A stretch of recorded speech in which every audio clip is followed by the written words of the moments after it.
In this file, I have created two blocks. Let's see. I'll type I button to insert the blocks. So I can see here I am having two blocks file. One is with the name of door and one with the name of new door.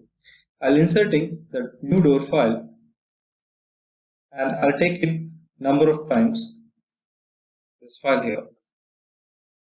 Now what I want to change my block on the screen by using replace block option.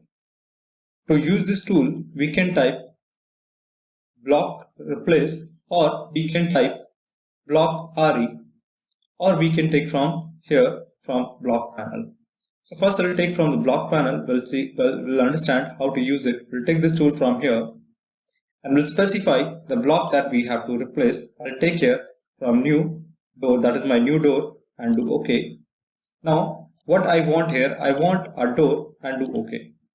Now we have to say no, we don't want to pause it, and enter, and we'll say that blocks are replaced.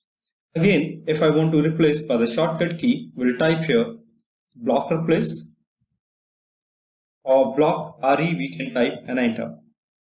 And we can define which block we are replacing. I say the door I am replacing, do OK, with the new door, and do OK.